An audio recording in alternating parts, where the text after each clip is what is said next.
dar a conocer el tema que nosotros vamos a plantearle al doctor Diego Delgado, a sabiendas que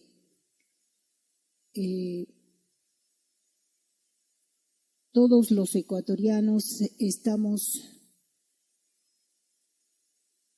pensando en un futuro mejor, pensando en que el país debe salir de esa situación tan difícil en la que ahora mismo nos encontramos, como es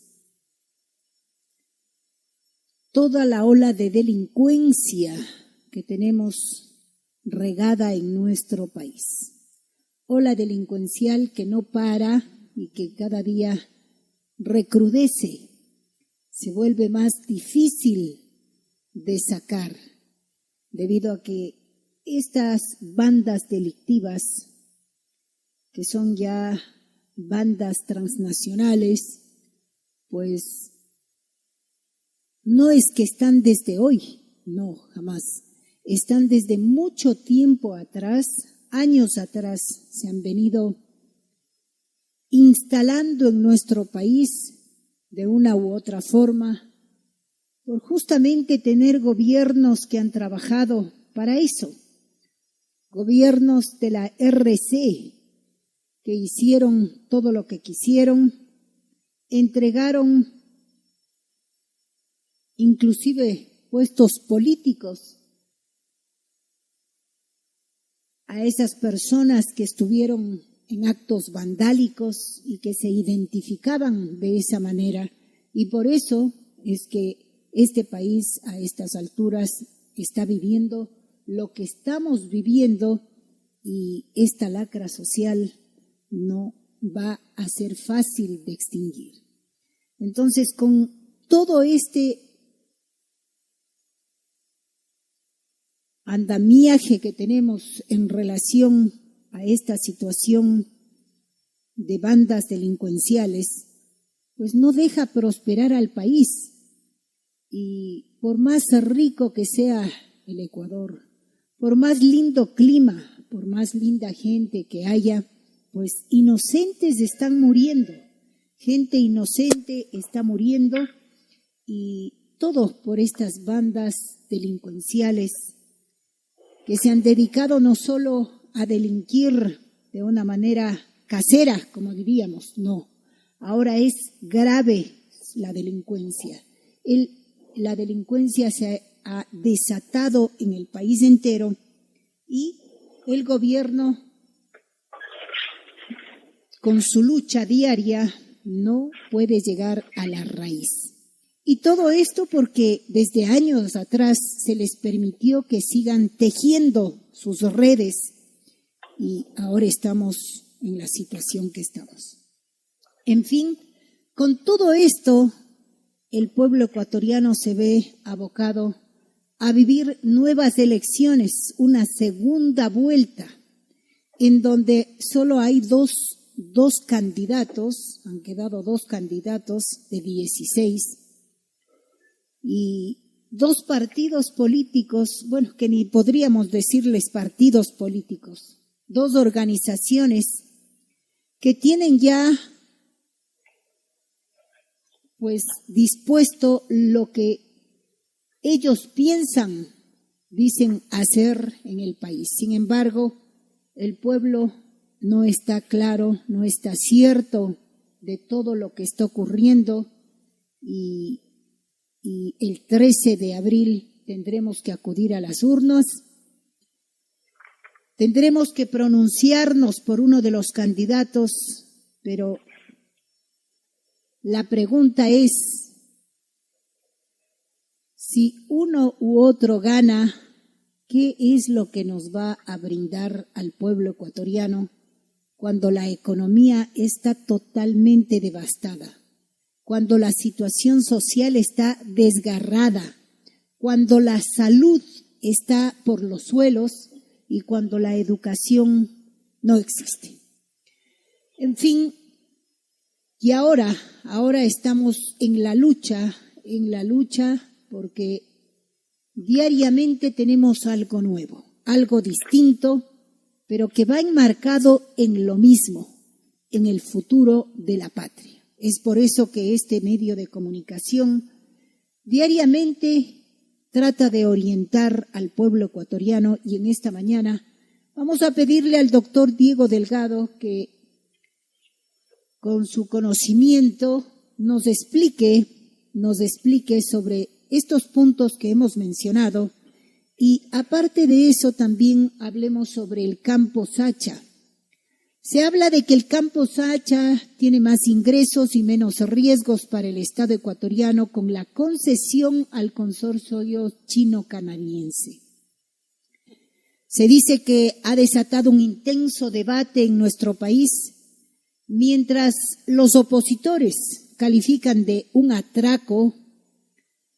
Se habla de cifras verificadas que revelan que el Estado ecuatoriano podría ganar hasta 14 veces más que el consorcio, asegurando mayores ingresos para el país y mayor producción petrolera. Se habla también de que el campo Sacha está totalmente despreocupado. A nadie le interesó, después de que ciertos gobernantes trataron de venderlo hace mucho tiempo atrás, pero no lo lograron. Y ahora el gobierno de Daniel Noboa quiere concesionar, no vender, concesionar. Y entonces vamos a escuchar al doctor Diego Delgado. En general, doctor, ¿cuál es su punto de vista sobre la situación que está viviendo el país? Tomando en cuenta que este próximo 13 de abril tenemos que pronunciarnos sobre uno de los candidatos que está en la tela de juicio y que también el riesgo país es alto si uno de ellos ganara. Con esta pregunta, doctor, muy buenos días, bienvenido al programa Cuando los Hechos Hablan. Adelante con su intervención.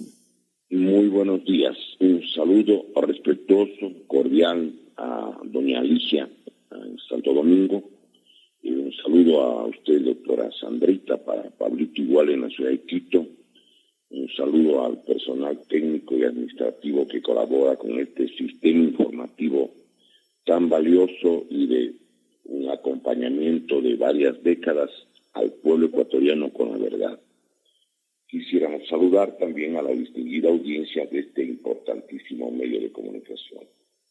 Bueno, el debate en los últimos días se ha presentado respecto a lo que tiene que ver con el campo Sacha. El campo Sacha tiene 52 años de producción. Es uno de los primeros que entró, diríamos, a generar crudo para exportar y para el consumo interno del Ecuador. Vale la pena señalar que es uno de los campos de mayores reservas del país. Es el campo que en la actualidad está brindando 77,000 barriles diarios. 77,000 barriles salen del campo Sacha. Pero además de eso, hay que recordar que del campo Sacha salen 40,000 barriles diarios para todo lo que es la producción de derivados, como el caso del diésel y de fuel oil y otros elementos que se generan en las refinerías del Ecuador, fundamentalmente en la refinería de Esmeraldas. Ahora, ¿qué entraña esta producción y qué entraña la transferencia de este campo?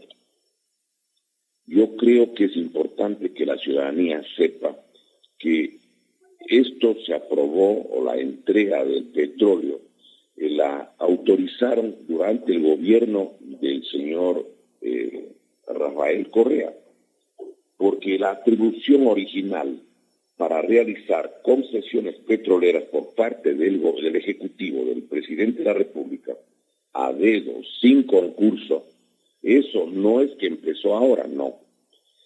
Eso se originó en la ley reformatoria a la ley de hidrocarburos y a la ley de régimen tributario interno, así se llama. ¿Dónde está publicada esa ley?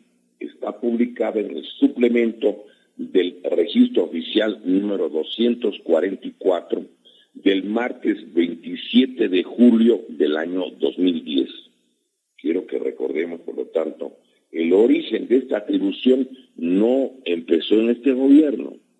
En el año 2010, con esa reforma, el gobierno del presidente Rafael Correa entregó el 30% del campo a PDVSA de Venezuela. Y quiero que recordemos algo. Ahí hay dos artículos en esta ley reformatoria a la ley de hidrocarburos y a la ley de régimen tributario interno, que es el que se ha aplicado durante los últimos años en el gobierno del economista Correa.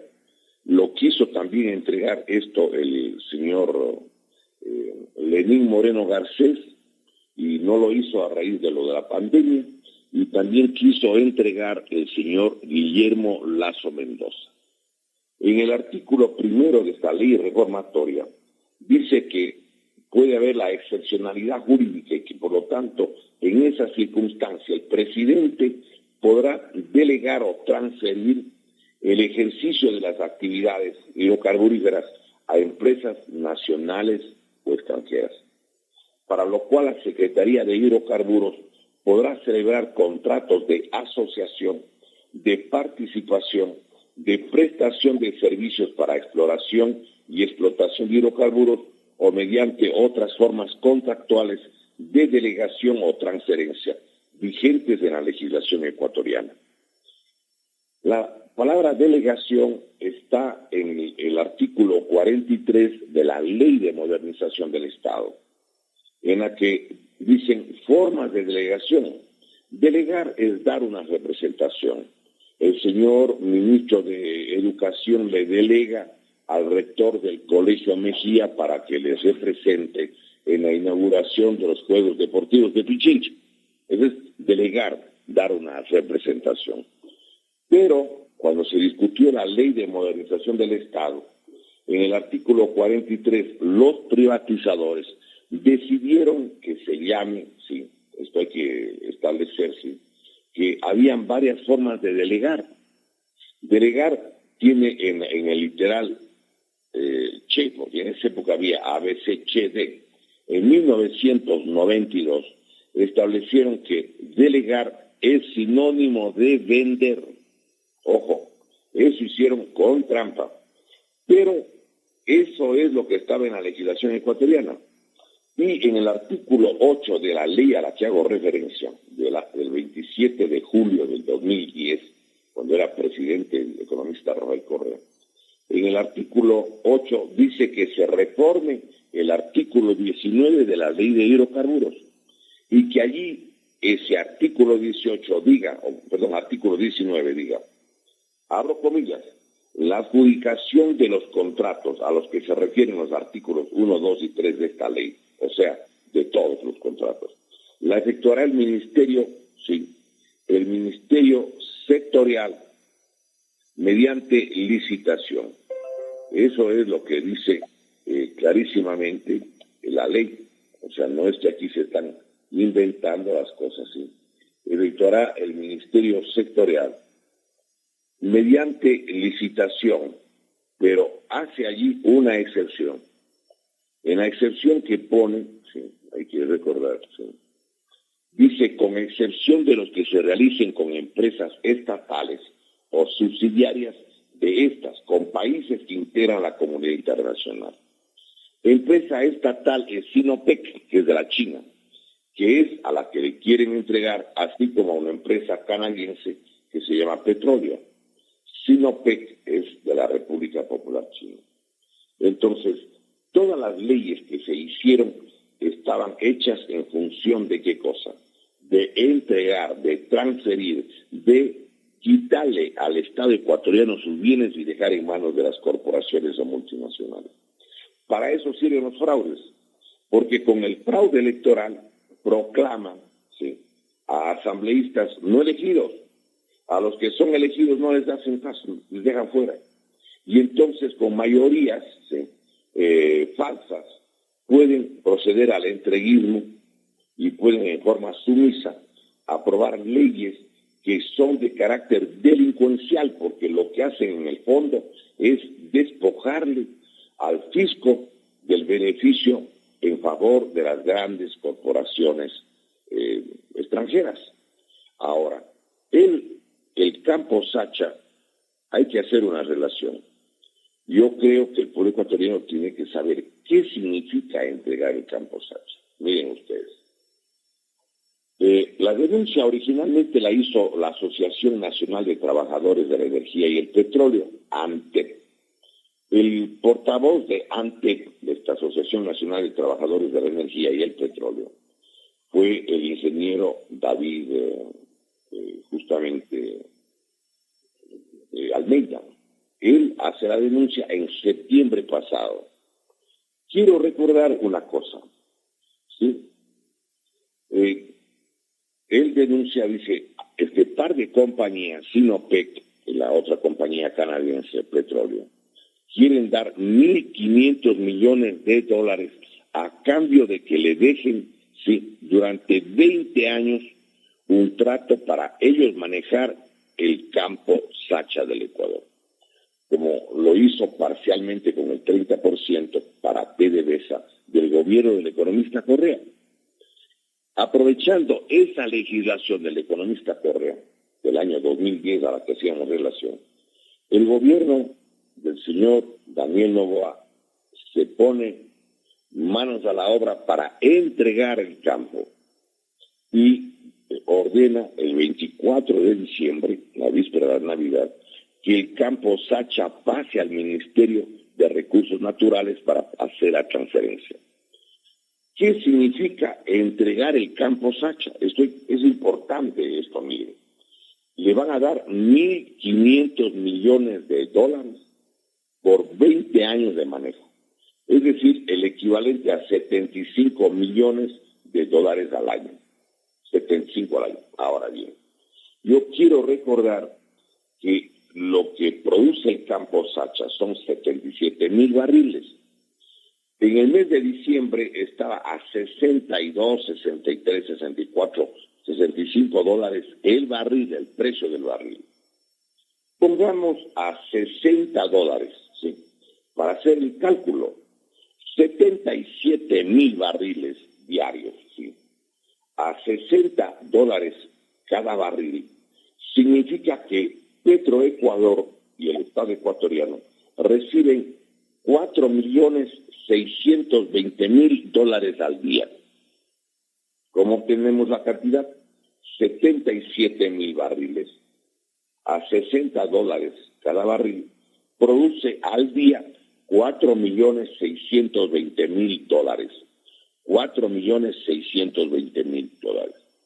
En los 30 días del mes estamos hablando de que recibe cada mes 138.600.000 dólares. 138 mil, digamos, 138 millones de dólares, más exactamente. Ya. En 365 días que tiene el año, a 4.620.000 dólares al día, que es lo que cedería, lo que le entregaría al consorcio, el Estado podría recibir 1.686 millones de dólares. 1.686 en un solo año. Es decir, en un solo año obtiene más que los 1.500 que le entregarían para 20 años las compañías. Cuando directamente Petroecuador, a pesar de el abandono, el sabotaje que hacen a las empresas públicas, a pesar de eso, los trabajadores y los técnicos ecuatorianos han incrementado, óigase, 16,000 barriles diarios. Hace 3 años estaba en 61,000 barriles diarios. Pero los técnicos ecuatorianos suben a 77,000, que es lo que tiene ahora.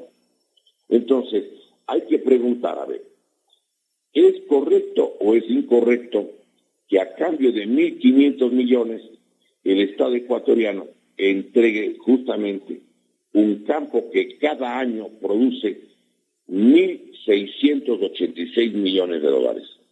A mí me parece que es un pésimo negocio. ¿Por qué? Porque primero el Estado ecuatoriano cede para que el petróleo manejen compañías extranjeras y le debe un porcentaje menor al Estado ecuatoriano. El argumento es que supuestamente las empresas extranjeras lo que harían, según lo que está señalándose, sí, las empresas estas, harían una inversión, pero la inversión puede hacer el Estado ecuatoriano o simplemente no le quiten el dinero. Eso es todo lo que requiere el Estado ecuatoriano. Miren ustedes, a mí me parece que es una equivocación muy seria aplicar esta ley que se puso en vigencia en el gobierno del economista Rafael Correa. Hay la atribución jurídica para que el presidente haga eso, pero el que creó esa atribución es el gobierno del señor economista Rafael Correa. Él fue el que hizo eso. Entonces yo creo que no es conveniente, a mi modo de ver, pero quiero además hacer relación a otra cosa. La concesión, la transferencia, requiere que apruebe alguna gente, el ministro de Recursos Naturales, que ya dio la resolución del día, está publicada el día 23-24 de diciembre. Pero el señor ministro de Finanzas, Juan Carlos Vega, él renuncia, él se niega a aprobar, él no está de acuerdo, él dice, ¿cómo voy a firmar esto? Porque esto le perjudica al Estado ecuatoriano. Entonces, esta información casi han desaparecido, ha estado oculta. ¿Pero por qué ha estado oculta? Porque no quieren que se sepa que el ministro de Finanzas renunció y por qué renunció el ministro. Yo creo que eso es algo muy importante. Miren, diario El Expreso de Guayaquil, ¿sí?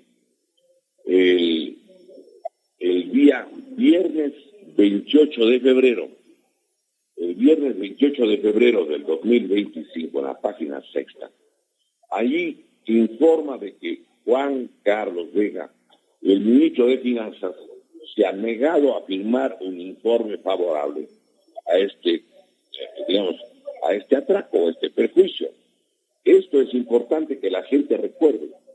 El 28 de febrero del 2025, en la página 6, Diario Expreso, ¿sí?, dice que el ministro se ha negado a firmar, no está de acuerdo que hagan esta transferencia, al menos con la firma de él como ministro.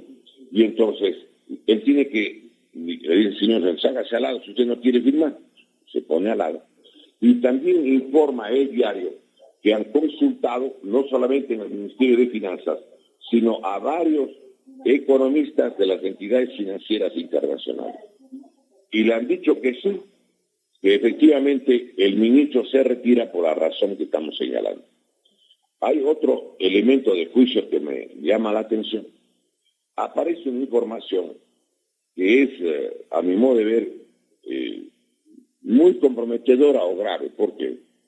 Porque dicen que en los documentos que suscribieron, ¿sí?, el día 31 de mayo del 2024 con el Fondo Monetario Internacional, el organismo que le presta plata, ¿sí?, al Estado ecuatoriano, ¿sí?, habría una especie de un acuerdo en la que el Fondo Monetario Internacional habría solicitado que haga esta transferencia para recibir $1.500 millones. O sea, el Fondo Monetario estaría obligándole al Estado ecuatoriano a que cede el campo, reciba los 1.500 millones, porque una parte serviría para pagar obligaciones financieras. Muy grave. Es decir, no es que van a coger el dinero, los 1.500 millones, como está diciendo en la propaganda, que es para las escuelas, para los colegios, para las carreteras. No, señor. Sería un acuerdo con el Fondo Monetario Internacional. Y que eso se firmó el 31 de mayo del 2024. Entonces la gente tiene que tomar en cuenta las cosas. Y además, no solo que deja de recibir la plata el Estado ecuatoriano, sino que hay un problema muy grave. El problema muy grave es que de dónde van a sacar los 40.000 barriles diarios de petróleo que se requiere para el consumo interno y que se refina en el Ecuador, pues. Esto es algo muy grave. Y es muy grave, ¿por qué razón? Porque a lo mejor si cede en el campo, va a tener el Estado ecuatoriano que comprar el petróleo que el Estado ecuatoriano ahora maneja y que están queriendo que transfieran. Me parece esto una barbaridad.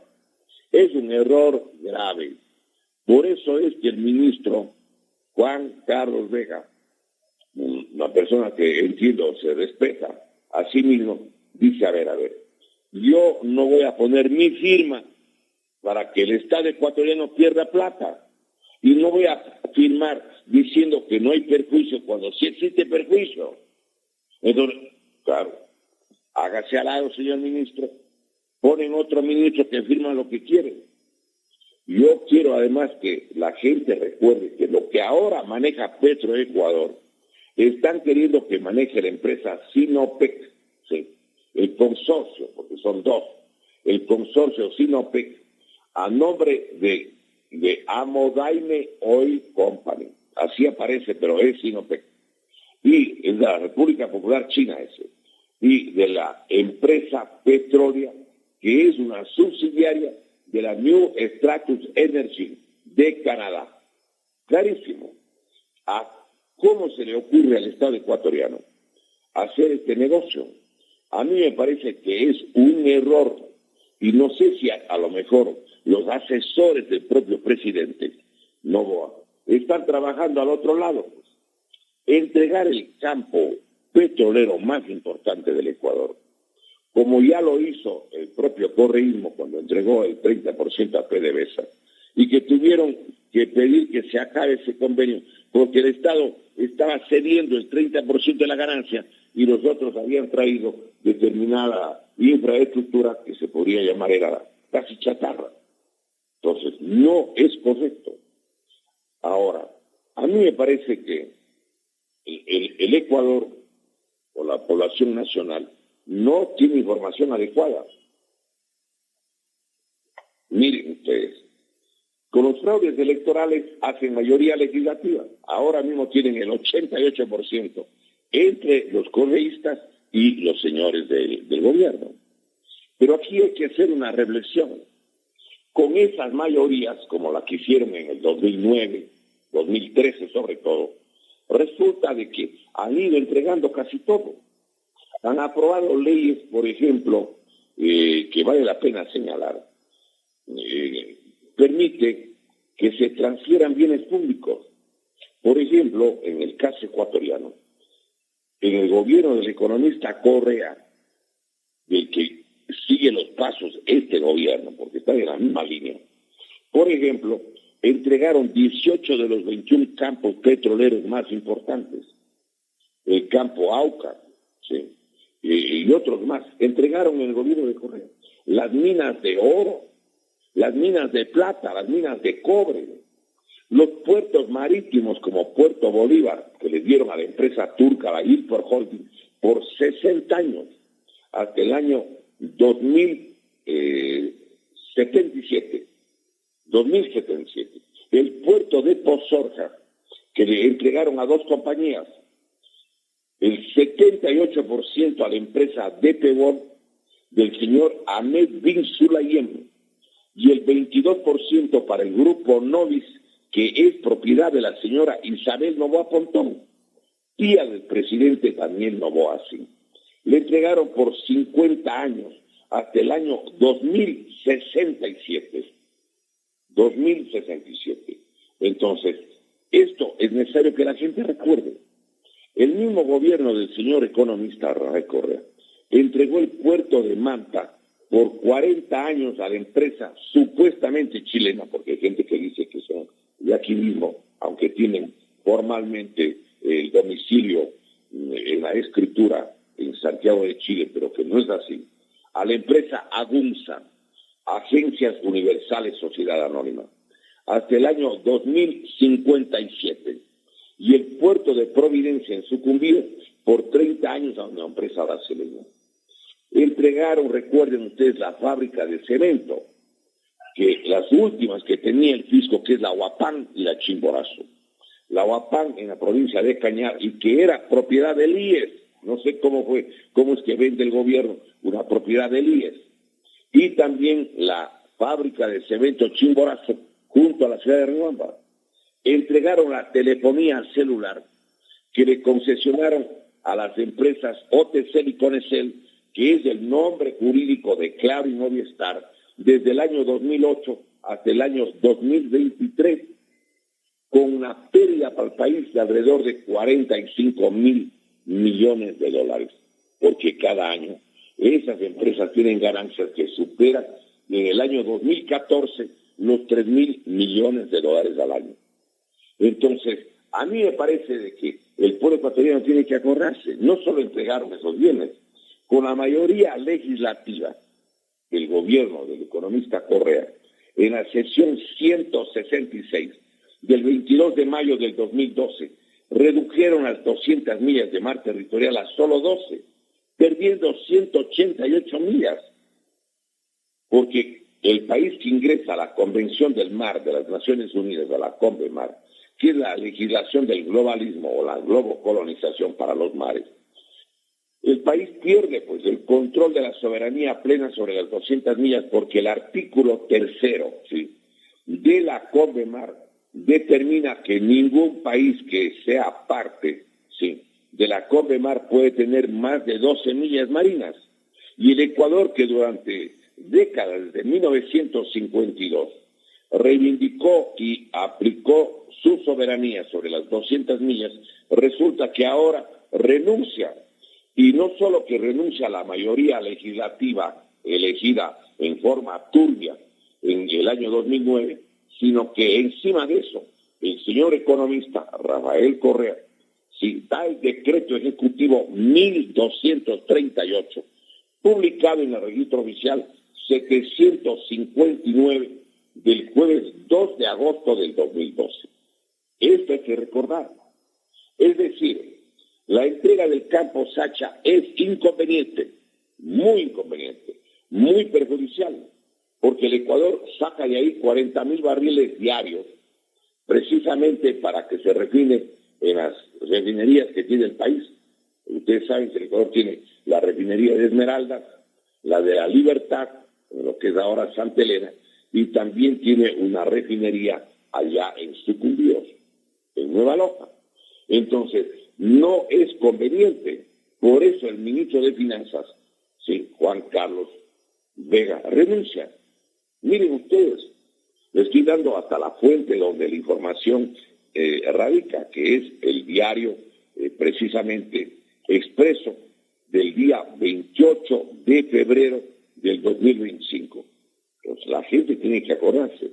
Pero no solo eso, pues, ya están aprobadas las leyes para entregar a manos privadas de fuera del Ecuador o de dentro del Ecuador, donde quieran, por ejemplo, las tierras rurales de Costa, Sierra, Oriente y Galápagos.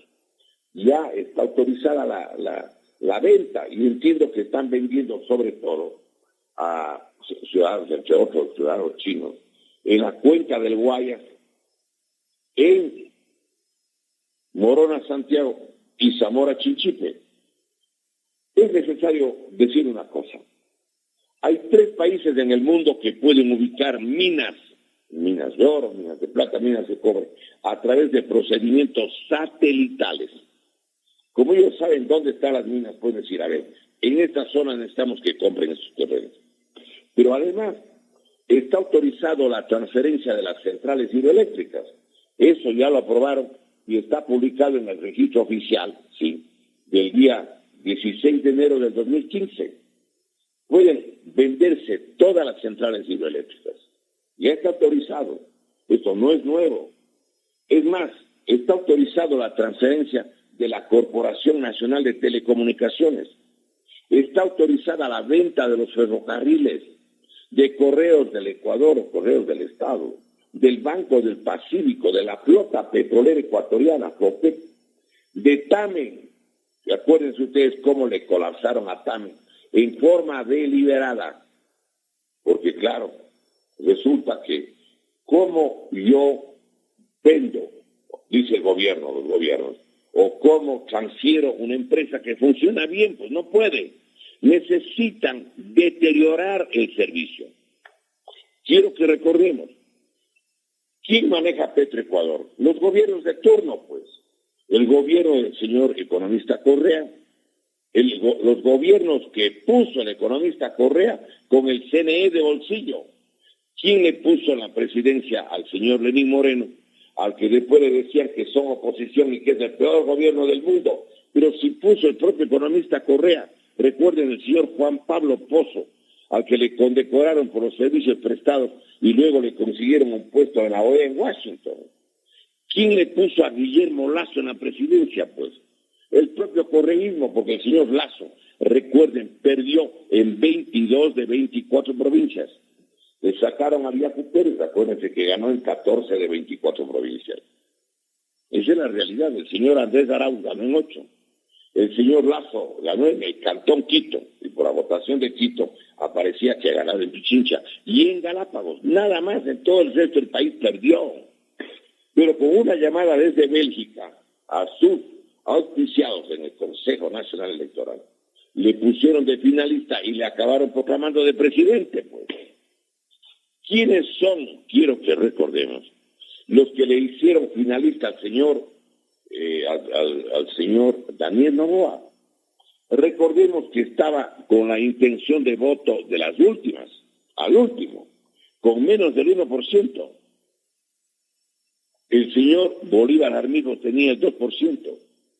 El señor Herbas tenía más del 3%.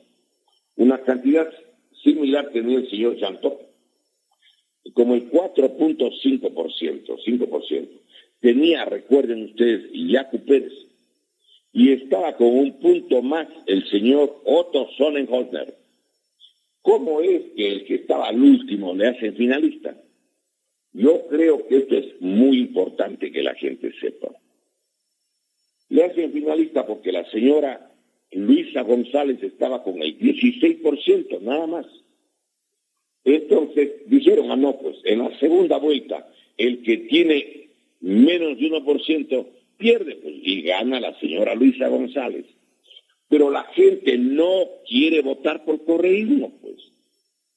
Por eso es que ganó el señor Noboa, que era una persona desconocida. La mayoría no sabía que ha sido legislador de Santa Elena. La mayoría nunca le había escuchado una sola entrevista en radio, en televisión, en ningún lado. Pero votaron por él porque la gente dice, yo voto aunque sea por el diablo, pero no quiero que regresen estos señores por el abuso, el atropello. Acuérdense, más de 1.200 juicios a medios de comunicación, juicios administrativos y además multas. A esta misma emisora le siguieron 2 procesos, a periodistas, a radios, a medios de comunicación con la ley orgánica de comunicación, pues persiguieron y querían silenciarle al pueblo ecuatoriano. Yo quiero que recordemos, yo tengo que hacer memoria de que yo he venido colaborando durante años con este medio de comunicación, pero a mí mismo me agredieron, pues, el 23 de marzo del 2013. Claro, hay que recordar. Ahora, yo creo que es importante que la gente sepa algo. Miren ustedes, yo diría que no hay 2 opciones, hay 3 opciones. ¿Por qué? Me voy a permitir decirles, a ver. Una opción es el correísmo en la segunda vuelta. Una segunda opción es el señor Noboa. Pero yo diría que hay una tercera opción. ¿Cuál? Es la que está en el artículo 147 del Código de la Democracia. El Código de la Democracia, en el artículo 147, 147, establece en qué caso se declarará la nulidad de las elecciones. ¿Sí? Dice textualmente, artículo 147, se declarará la nulidad de las elecciones en los siguientes casos. Dice 3, cuando los votos nulos superen a los votos de la totalidad de candidatas o candidatos o sus respectivas listas en una circunscripción determinada. En la actual elección la circunscripción es nacional. Si ganara el voto nulo, tendrían que anular las elecciones. Porque a mi modo de ver, yo tengo la impresión que nos quieren hacer escoger, ¿sí?, entre la señora Luisa González, y además habrá que preguntar cómo así sacaron el 44% de votos. Miren, esto lo digo porque la mayoría, donde dicen, porque quiero señalar, no siempre se puede confiar en los resultados del CNE. El CNE utiliza métodos electrónicos que más de 50 países en forma deliberada no aceptan. Hemos señalado que en los últimos 3 años, países como el Reino Unido, Inglaterra, como Holanda, como Alemania, como Japón e Islandia, han declarado que es sinónimo de fraude el sistema electrónico que utilizan en Ecuador. Hay más de 50 países que no aceptan por las experiencias totalmente negativas porque es sinónimo de fraude el sistema electrónico. El propio señor Bill Gates dice que es el sistema electrónico la puerta del fraude perfecto. Y en el Ecuador, recuerden ustedes, no abren nunca las urnas. No permiten abrir las urnas porque controlan ellos el Consejo Nacional Electoral. ¿Qué partidos políticos controlan el Consejo Nacional Electoral? Esto está publicado porque está qué partido, qué movimiento, qué políticos auspician. El día jueves 25 de octubre del año 2018 y Diario El Universo del día domingo 28 de octubre del 2018. Hay 2 vocales que están en el área de la influencia política del economista Correa. La señora Diana Tamaín, que dirige una organización que colaboraba con Andrés Arauz, pues era una forma de que no aparezca directamente como Alianza País. La segunda persona es la señora Estela Cero, auspiciada por el economista Correa y por el movimiento de él, y ella fue asambleísta de la Revolución Ciudadana, o UNES, como se llamaban entonces, del año 2013 al 2017. La señora, sí, Estela Acero, quiero recordar. Por lo tanto, 2 de los 5, el 40% tiene Correa. El otro 20%, el tercer vocal con el que hacen mayoría, es auspiciado por el Partido Social Cristiano, dirigido por el señor Jaime Nebot. Es el señor ingeniero electrónico José Ricardo Cabrera Zurita. La mayoría inamovible es la señora Atamaín, la señora Estela Cero y el señor José Ricardo Cabrera Zurita. Ahí están ustedes, ahí está la mayoría. Y los otros 2 delegados, quiero recordar, el Consejo de Participación Ciudadana y Control Social Transitorio, que lo presidía el doctor Julio César Trujillo, ¿sí?, cuando era secretario de este organismo, el doctor Darwin Seraquibe Abad, quien era un distinguido correísta, era candidato a la dirección de Alianza País o la Revolución Ciudadana en el 2009. Está con la foto de la promoción de la candidatura a la dirección de Pichincha, ¿sí?, y está publicado el 20 de enero del 2009. Ahí están. Y los otros 2 vocales de los 5 le entregaron al señor Guillermo Lazo Mendoza, le entregaron al señor Enrique Pita García, de Creo, y el otro fue el doctor Luis Verde Soto Custode, que pasó a ser secretario anticorrupción del gobierno del señor Guillermo Lazo.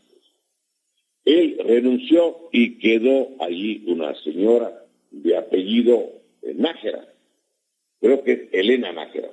Ella no ha tenido el auspicio de ninguno de estos otros partidos, pero tiene la mayoría el economista Correa con el señor Nebot, pues. Y ellos son los que ponen los finalistas a través del Consejo Nacional Electoral. Ellos le hicieron finalista al señor Guillermo Lazo, y ellos le hicieron finalista al señor Daniel Noboa. Pero quiero que recordemos además una cosa. Era evidente que iba a ser finalista el señor Fernando Villavicencio. Él iba a ser finalista. Pues resolvieron, o mejor dicho, alguna gente, pues, decidieron eliminarlo. Lo mataron. Ustedes hayan visto el video en el que le hacen sentar al señor Fernando Villavicencio, quien estaba un poco medio aturdido, tengo la impresión. Algo le dieron de beber en la mesa donde se encontraba. Se encontraba, me parecía como mareado. ¿Sí? Pero le van y le llevan a esa camioneta, donde a 2 metros, sin que nadie le proteja, le dispara el sicario. Acuérdense. Aquí en Ecuador dicen que viven la democracia y que en Venezuela no viven la democracia. En Venezuela no matan a los candidatos presidenciales, como en el Ecuador sí. Pero no solo que matan en Ecuador, sino que además le dan impunidad a los responsables. ¿Dónde están las investigaciones, por favor? ¿Cómo es que habiendo capturado a 7 colombianos que habían contratado para que no hablen quién les contrató, les mataron en una sola noche en distintas cárceles de distintas provincias del país? Acuérdense. ¿Quién era la autoridad dentro de las penitenciarías? ¿Quién tenía las llaves? ¿Quién prestó las llaves para que abran las celdas y los maten a los involucrados? Háganme el favor. ¿Ustedes creen que esto es normal? Y nadie averigua. Por favor. Entonces aquí en nuestro país las cosas están mal. Pero uno se tiene que preguntarse, por ejemplo, ¿cómo obtuvieron el 44% sectores que políticamente para alcaldías y prefecturas, quiero recordar, no pasaban del 20%? ¿Cómo así pasan al 44%? Porque eran opositores a Noboa, pero opositores a Noboa, quiero recordar, han sido varios partidos, no solamente en forma ficticia la Revolución Ciudadana, pues. Tiene la menor lógica y sentido común que partidos políticos que han estado salpicados por los escándalos de los datos, las conversaciones, los nexos, los pagos, las compras de sentencias de inocencias, y están en los casos Metástasis, en el caso Purga, en el caso Encuentro y otros más, la ciudadanía, viendo que están involucrados en estos casos, les haya premiado. ¿Ustedes creen eso factible? No, señores, esto no es lógico. ¿Creen ustedes que el pueblo decidió apoyar a los opositores de Fernando Villavicencio, que son, de alguna manera, los presuntos sospechosos de que pudieron haber participado en lo que se ha llamado magnicidio? ¿Creen ustedes que la ciudadanía está muy feliz, agradecidísima con el sector político que trabajaba, al que le protegía y le auspiciaba? Justamente un sector, allegado al señor Carlos Poli Fagioni, el contralor que está preso y sancionado como delincuente en Estados Unidos. La gente dice, ¿qué partido es el que le auspiciaba al señor Carlos Poli Fagioni? Ah, ya, entonces yo voto porque le quiero premiar, porque ha tenido al señor Carlos Poli justamente entre sus colaboradores más importantes. Pues. Recuerden ustedes, y hay que preguntar, los votantes estarán reconocidos porque hay un partido que le hizo autoridad en Petroecuador al señor Nielsen Arias, que está preso en Estados Unidos por recibir $92 millones afectados por las autoridades judiciales de Estados Unidos ahora. Es importante señalar por qué Estados Unidos hace la investigación. Porque ellos tienen una ley de 1998, hace 27 años, prácticamente 27 años, que establece que cuando se encuentra en Estados Unidos y es enjuiciado un ciudadano que ha cometido actos de corrupción en su país o en donde sea, ese dinero queda en el Departamento del Tesoro de Estados Unidos, pues. Hágame el favor. Entonces, reclaman y dicen que den la plata, señor, de acuerdo a la ley, eso queda en Estados Unidos. No estén soñando, es lo que dicen siempre, porque ellos hacen la investigación. Estarán contentísima la población porque ya no están presos el señor por ejemplo, Jorge Glass o Alexis Mera, que salieron sin cumplir las condenas, pues.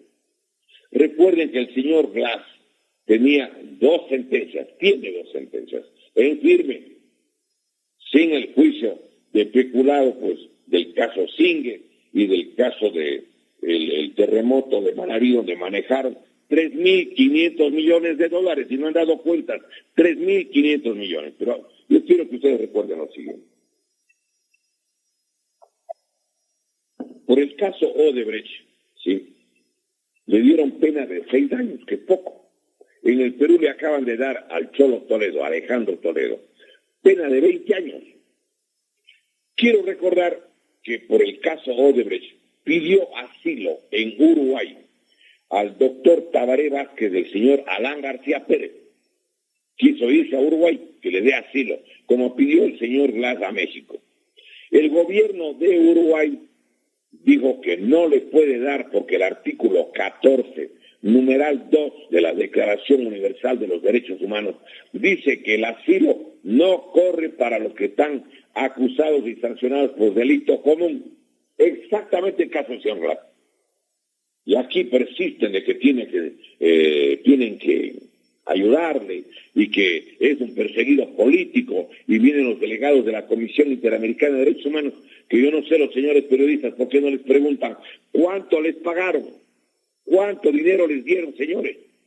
Sí, señor, por eso no preguntan. Entonces, yo quiero que recordemos, tenía 6 años por el caso Odebrecht y 8 años por el caso Sobornos 2012-2016. ¿Se acuerdan? Pues muy bien. Aquí viene la reflexión siguiente. Si son 6 y 8 años, son 14 años sumados con la ley del propio correísmo, artículo 20 del Código Orgánico Integral Penal. Tenía que estar 14 años preso, del 2017 al 2031. ¿Sí? 2017 a 2031. Pero en el gobierno del señor Guillermo Lasso, que le sabía ayudar a financiar las campañas del economista Correa, y que trabajaba con Correa y le entregó 4 ministerios del gabinete de Lasso al señor Correa: Ministerio de Gobierno, Ministerio de Educación, de Salud y de Telecomunicaciones. En ese gobierno le soltaron en el año 2022. Por eso es que oyó que iba a haber el juicio del terremoto de Manabí Esmeralda, y se fue a meter en la embajada. ¿Por qué? Porque estaba en la calle. Porque si hubiera estado cumpliendo la sentencia como hubiera correspondido, no estaba en la calle, pues. Estaba en la calle porque el gobierno del señor Guillermo Lasso, en acuerdo con el correísmo, decidió sacarlo. Eso es todo. A cambio también de que le ayuden a aprobar leyes que aprobó el Fondo Monetario Internacional. Y claro, en los medios de comunicación dicen que son opositores. No hay tal. Son socios, todos son lo mismo. Doctor, bueno, el tiempo ha concluido. Tiene que concluir, doctor. Interesante su reflexión, porque definitivamente el pueblo tiene que recordar muchas cosas.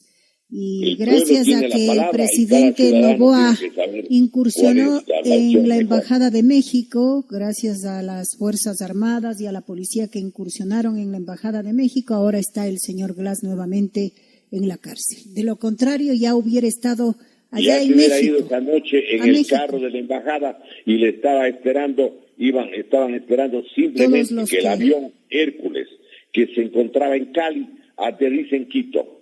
Entonces iban en el carro de la Embajada y se metían en el avión Hércules. Y se acababa el asunto. Eso era lo que querían hacer. Por lo menos eso es lo que se suspendió, esos deseos de la RC, y ahora está nuevamente preso. Ojalá, bueno, lo que importaría, doctor, es que nos devuelvan todo lo que se han llevado. Eso sería importantísimo, porque ya... Pero ¿cómo van a devolver si son los dueños de la Asamblea? Esa es la verdad. Tienen media asamblea. Así es. Entonces hay que preguntar, ¿el lobo hará una ley castigando a los que se comen una oveja? Difícil. No. Así es. Doctor, interesantes sus reflexiones. Le agradecemos intensamente por haber acudido hoy a nuestra programación Cuando los Hechos Hablan, y este programa será nuevamente el próximo día martes, cuando el reloj marque las 7:30. Doctor, buenas tardes y que tenga una linda semana. En Quito, un frío bastante fortísimo. No sé cómo están las otras provincias, pero hablan de que todo este mes de febrero habrá lluvia. Con esto nos despedimos y gracias nuevamente, doctor Diego Delgado. Adelante, Fernando, para despedir el programa. Agradecimiento a la audiencia también. Muy amable, buenos días. Gracias, buenos días.